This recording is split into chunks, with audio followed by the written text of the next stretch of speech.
Vamos começar? Amém. Amém. Vamos orar. Paz do Senhor a todos.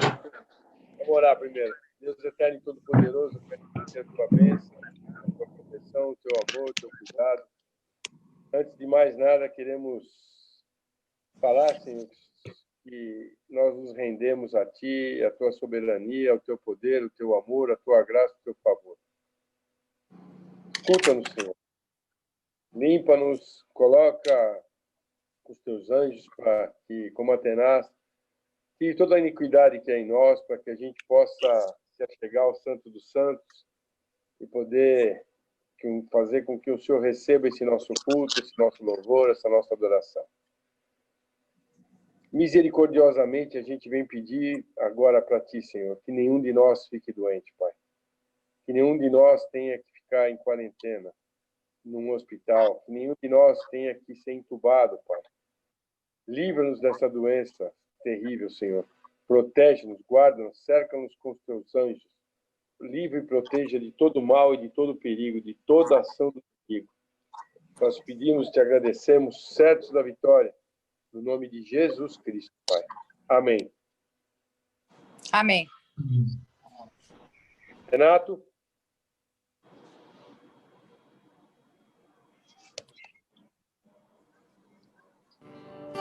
Paz do Senhor, vocês estão ouvindo direitinho aí? Dá um joinha.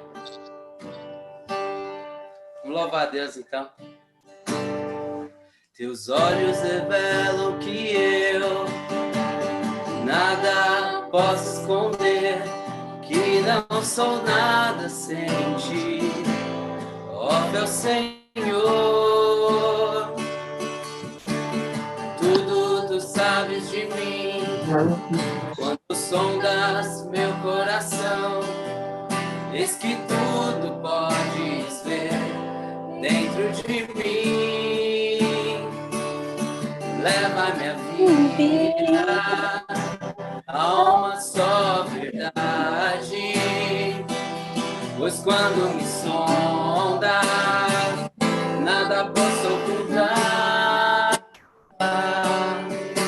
Sei que a Tua fidelidade leva minha vida mais além que eu possa imaginar.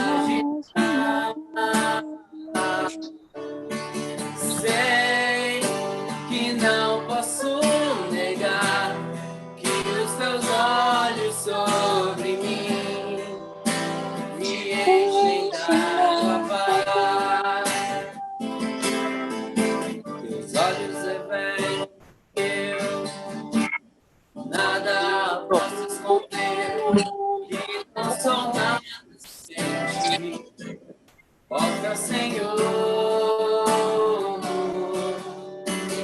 Tudo Tu sabes de mim, quando sondas meu coração, eis que tudo podes ver dentro de mim. Leva minha vida a uma só verdade, pois quando me sonda, nada posso ocultar. Sei que a Tua fidelidade leva minha vida mais além que eu possa imaginar. Sei que não posso negar que os Teus olhos sobre mim me enchem da Tua paz. Tua paz. Sei que a Tua fidelidade leva minha vida mais além que eu posso imaginar. Sei que não posso negar que os Teus olhos sobre mim me enchem da Tua paz. Que os Teus olhos sobre mim me enchem da Tua paz. o Senhor possa derramar a sua paz nas nossas vidas, porque sem Ele nós não somos nada.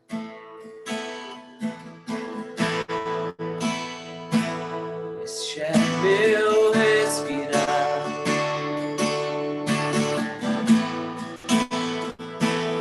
este é meu respirar,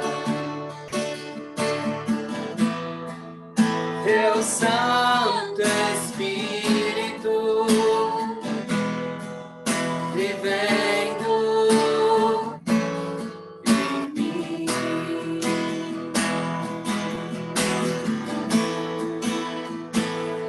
E este é o meu pão,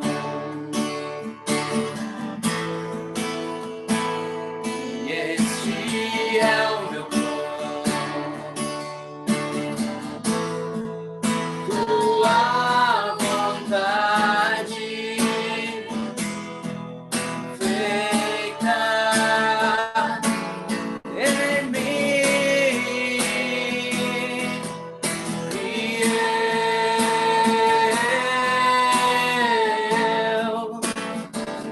eu nada sou sem ti.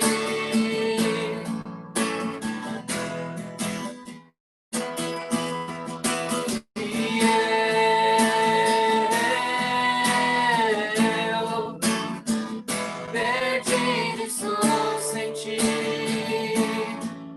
Jesus.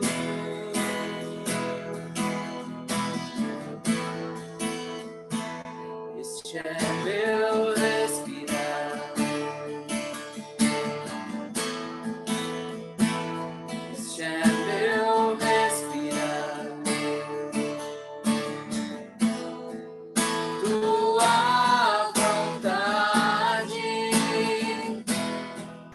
feita em mim.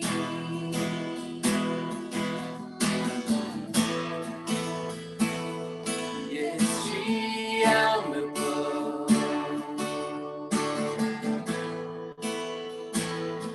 e este é o meu pão. Teu Santo Espírito vivendo em mim, e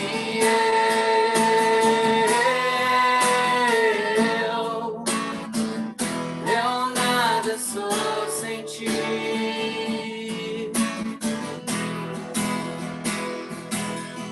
E eu perdido estou sem ti, Jesus.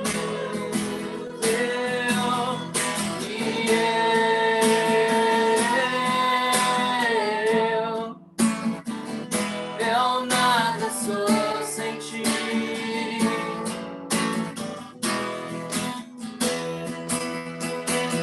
E eu perdido estou sem ti.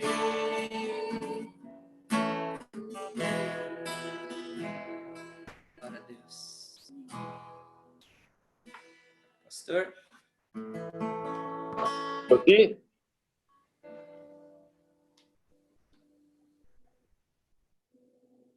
Rosi? Tô muda? Lá, paz do Senhor. Paz, queridos.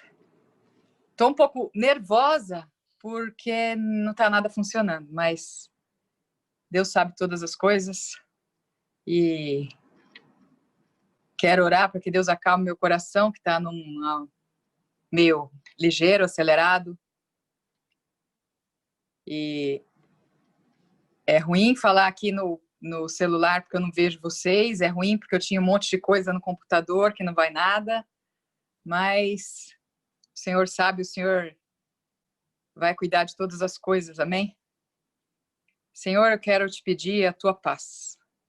Enche meu coração, acalma o meu espírito, tira o nervoso, tira a ira, Deus, tira a irritação, porque as coisas não querem funcionar. Afasta, Senhor, o inimigo de nossas almas de minha vida, Deus. Que eu possa ter paz para falar exatamente aquilo que o Senhor colocou no meu coração. Que eu possa entregar o que o Senhor quer. Eu te peço a tua bênção. Ajuda-me, Senhor. Mais do que tudo, nesse momento, eu sou completamente dependente do Senhor. Ajuda-me, Senhor. Ajuda-me. Eu te peço. Marussa,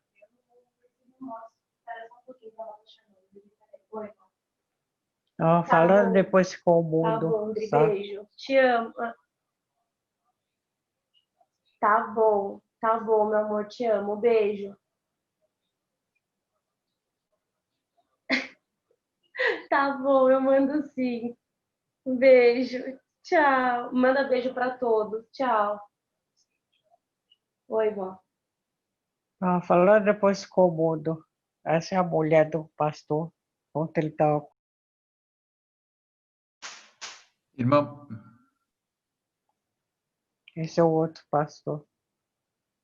Não, não. irmã Marlene, precisa fechar o seu microfone, por favor. A Rosi vai pregar. Por gentileza.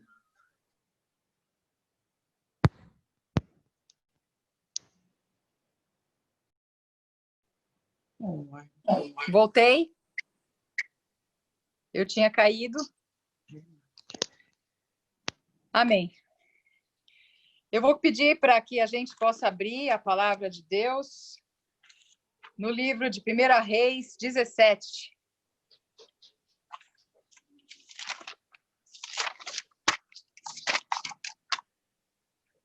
Danilo, é você que está aí com o ICF Anara Franco? Está como host? Está me ouvindo? Quem está conectado aí que está com host, por favor?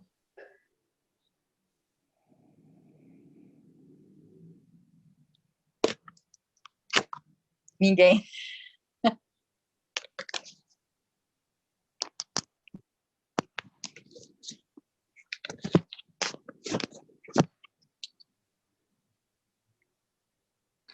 Primeira Reis, qual, Rosi?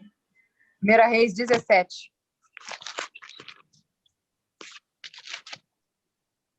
Posso começar? Ora, Elias, o tisbita, dos moradores de Gileade, disse a Acabe: Tão certo como vive o Senhor, Deus de Israel, perante cuja face estou, nem orvalho nem chuva haverá nestes anos, senão segundo a minha palavra. Depois veio a palavra do Senhor a Elias: Retira-te daqui, vai para o oriente e esconde-te junto ao ribeiro de Queirite, que está a leste do Jordão.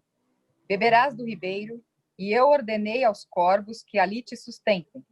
Assim, foi Elias e fez conforme a palavra do Senhor. Foi e habitou junto ao ribeiro de Querite, a leste do Jordão. Os corvos lhe traziam pão e carne pela manhã, como também pão e carne ao anoitecer, e bebia do ribeiro.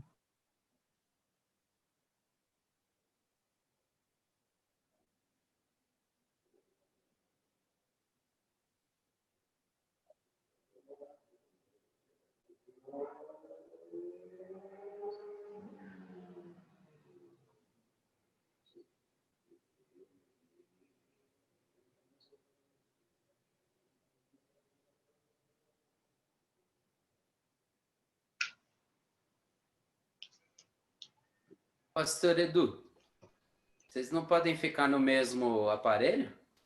Vou ficar. Melhor. Faz nesse aqui. Faz nesse aqui, ó.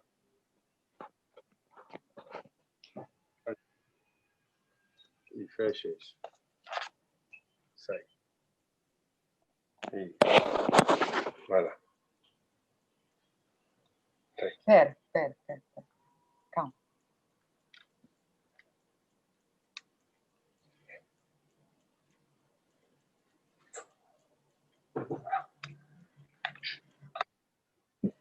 Perdão, gente. Senhor, dá-me paz.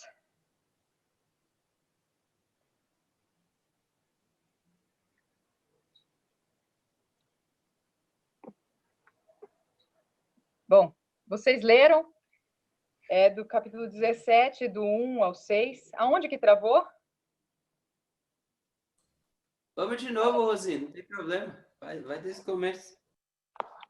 Ora, Elias, o tisbita, dos moradores de Gileade, disse a Acabe: Tão certo como vive o Senhor, Deus de Israel, perante cuja face estou, nem orvalho, nem chuva haverá nestes anos, senão segundo a minha palavra.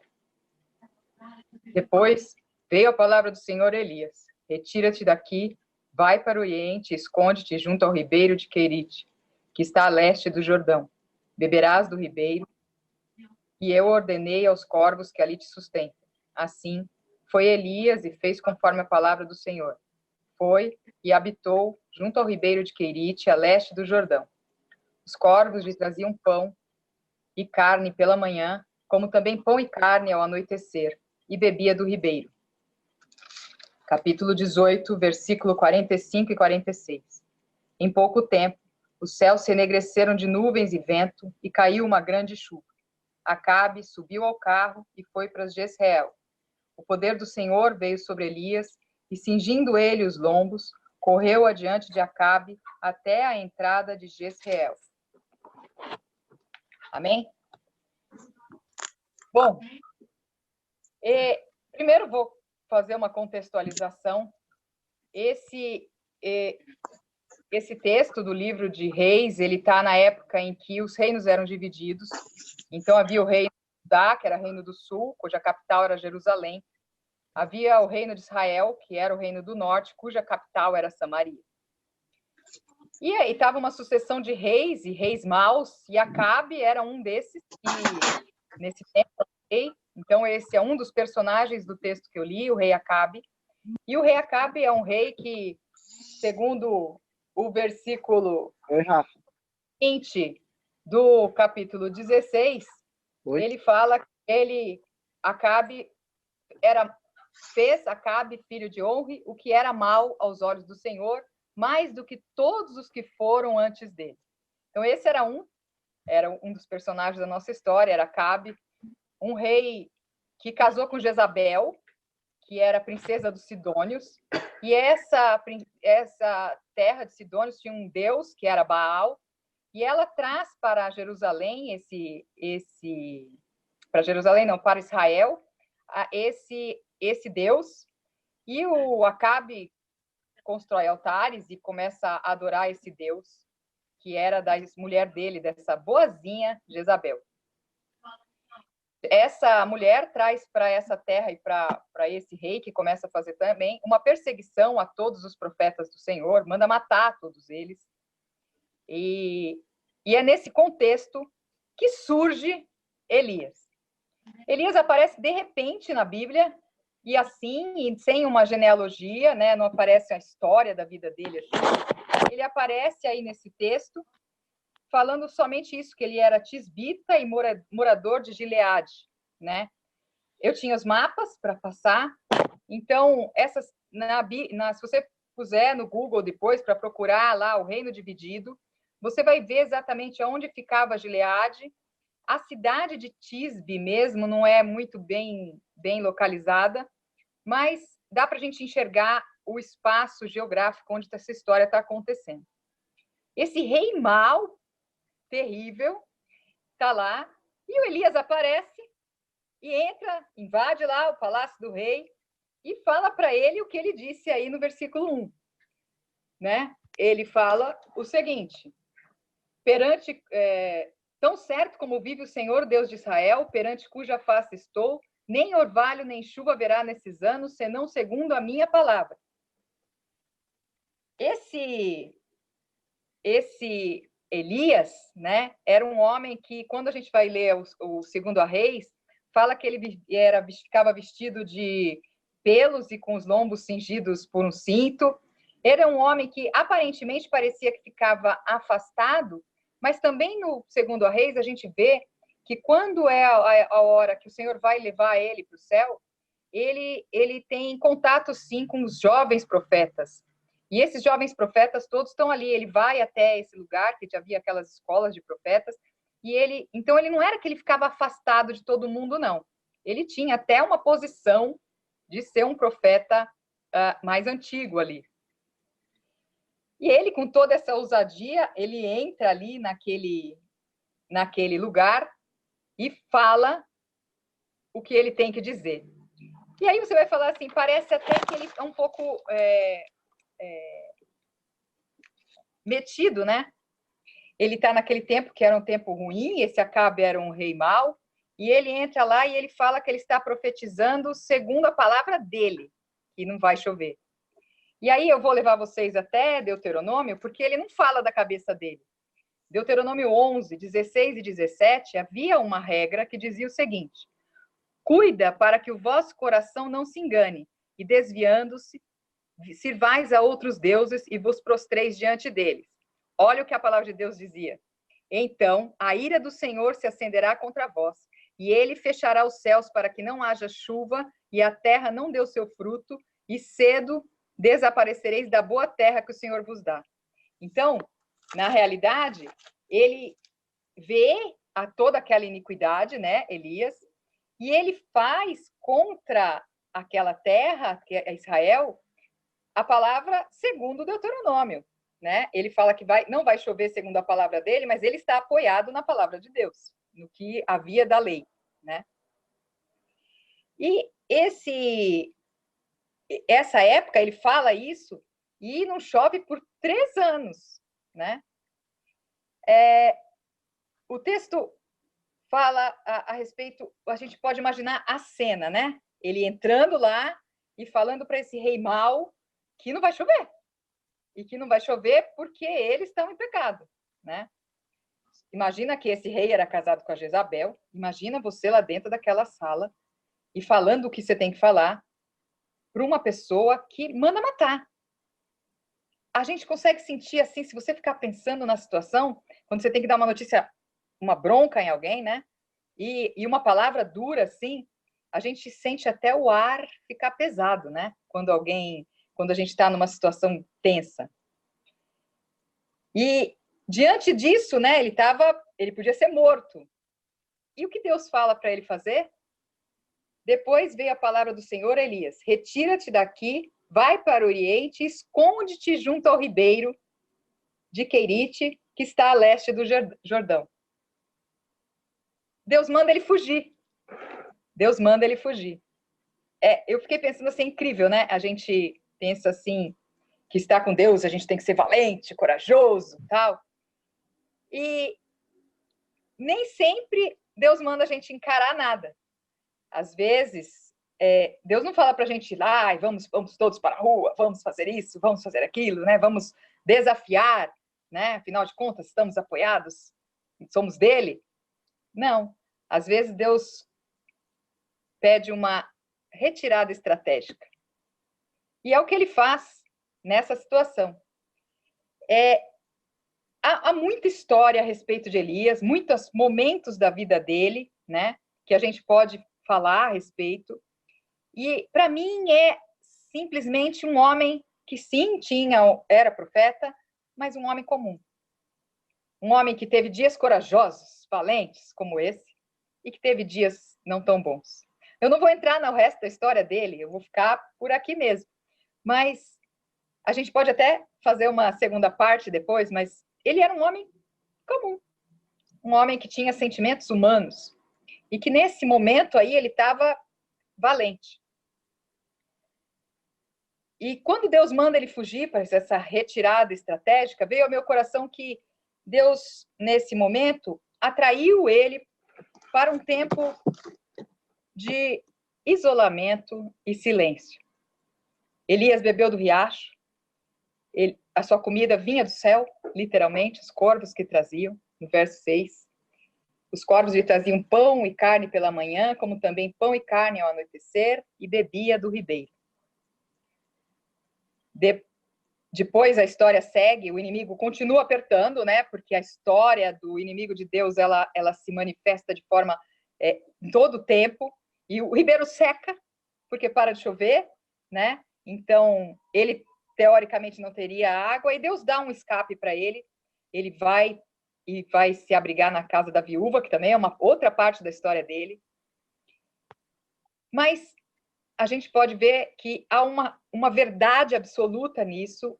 Elias tinha sido mandado, mas Deus não se esqueceu dele. Elias foi para aquele lugar, Deus mandou ele fugir, mas Deus não se esqueceu dele. Deus esteve o tempo inteiro com ele, o tempo inteiro cuidando dele. Deus não dá, minha mãe dizia uma expressão, e eu vou usar aqui, Deus não dá ponto sem nó. Ele nunca esteve sozinho. Esse período fazia parte dos planos de Deus para a vida dele. Deus estava preparando Elias, porque na sequência tem a história de quando vai voltar a chover, que ele volta, e que tem a história dos profetas de Baal, da chuva, dele fazer o altar e jogar água, e até tirar sarro do Deus deles lá, do Baal, porque deve estar dormindo e tal. E aí vem o fogo do céu e queima o sacrifício, lambe a água, faz tudo. Mas para que ele tivesse essa capacidade, Deus prepara ele nesse período que ele fica lá. Enquanto Israel está sendo castigada pela desobediência, pela apostasia, Elias está sendo preparado para o fim dessa história. A gente não pode descartar a ideia de que Deus pode ter preparado essa nossa jornada silenciosa para que a sua voz fique mais viva no nosso espírito. Nós temos falado muitas vezes que nós nunca estivemos tão perto dele. Nós nunca compartilhamos tanto as coisas dele. E a gente pode imaginar que assim como Elias, que ficou um tempo ali na presença do Senhor cuidando dele, mandando as coisas para ele, e posso ser, assim, te dar uma palavra profética, mesmo que o ribeiro seque, não vai faltar farinha nem azeite na botija, porque Deus vai dar um escape para a nossa vida, amém? Não vai faltar. Não vai faltar. A gente tem que pensar que esse é um tempo que mesmo que o inimigo use o que acontece para judiar mais das pessoas, assim como foi para Elias, que na sequência do texto, Deus manda ele para a casa da viúva, e ela, que ainda não tinha quase mais nada, Deus abençoa a casa dela para que haja mantimento, farinha e azeite, e até que aquilo acabe, eles continuam se alimentando. Para a nossa vida, que a gente tenha que ter isso no nosso coração, que o Senhor também está cuidando de nós. E esse tempo que ele separou para a gente ficar assim, meio isolado, meio guardado, que ele determina a nossa fuga, que assim a gente está sob ordens dele, que é nosso abrigo dentro da nossa casa, e ele tem cuidado da provisão da nossa casa, que é um tempo em que ele quer falar conosco. É um tempo em que a gente tem que confiar nessa provisão divina e estar atento ao que ele quer dizer. Tempo de cuidado do nosso espírito.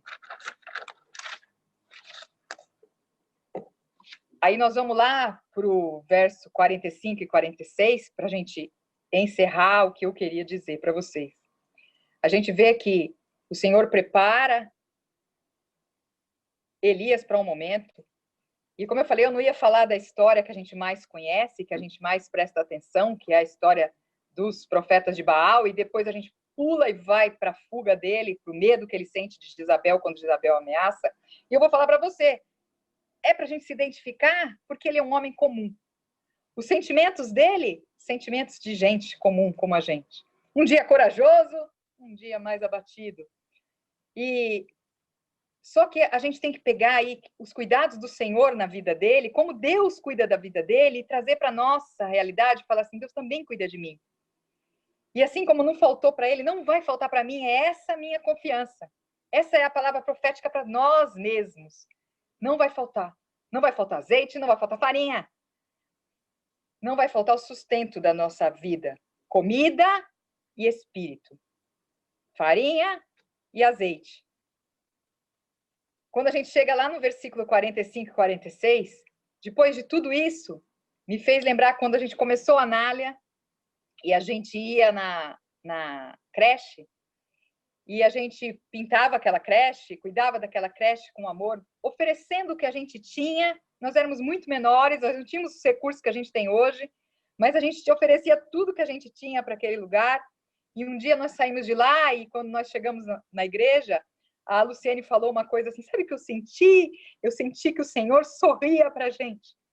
E é isso, sabe? Essa alegria que enche o nosso coração quando a gente serve ao Senhor, como a gente vai se aproximando todos esses dias, que a gente vai ouvindo e vai enchendo o nosso coração, e Deus tem cuidado de nós. Esse é o período da seca.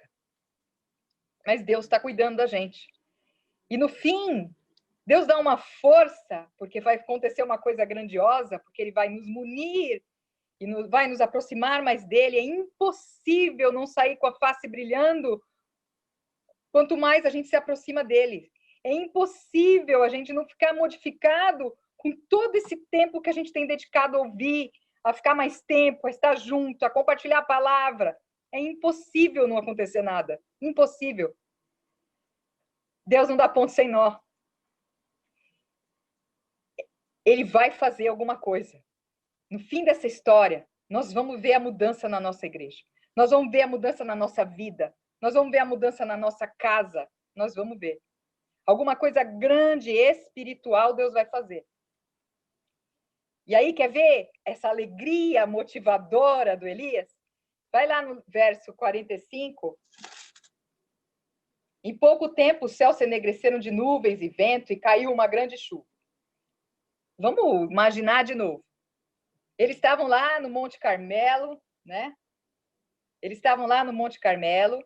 Aí, quando acaba tudo, eles descem para o riacho, porque os profetas são mortos nesse riacho.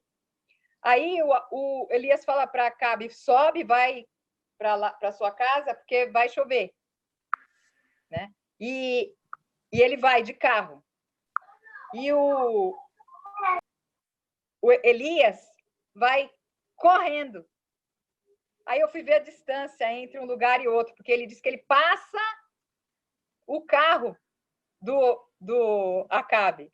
O texto diz assim, o poder do Senhor veio sobre Elias e, cingindo ele os lombos, correu adiante de Acabe até a entrada de Israel. Ele corria mais que o carro. Que isso sirva, assim, espiritualmente, que esse seja o renovo das nossas vidas, desse tempo que o Senhor nos coloca num tempo de silêncio e isolamento, não especificamente físico, mas esse tempo que a gente tem dedicado para Ele, esse período de relação espiritual com o Senhor maior do que tudo que a gente viveu até aqui. Todo esse nosso empenho em parar todos os dias para compartilhar alguma coisa do Senhor. Deus está agindo. Na minha vida, pelo menos, Ele está agindo. Está agindo na sua também, meu irmão. Coloque-se à disposição. Ele vai cuidar de você. E no final dessa história, nós vamos estar com o nosso espírito tão cheio de Deus, tão repleto do Senhor, que podemos usar como uma referência aí, essa corrida de 38 quilômetros é a distância. Eu tinha posto no Maps. 38 quilômetros, da onde ele estava até Jezreel. 38 quilômetros. Correu na frente do carro. Que Deus abençoe a sua vida e que toda essa energia espiritual seja derramada sobre nós todos, sejamos cheios do Espírito Santo. Que a gente realmente, no final disso, a gente veja, manifesta a glória de Deus nas nossas vidas, amém? Que o Senhor abençoe a todos, espero que todos tenham conseguido ouvir. Aqui foi luta, mas Deus está no comando, amém? Que Deus abençoe a todos.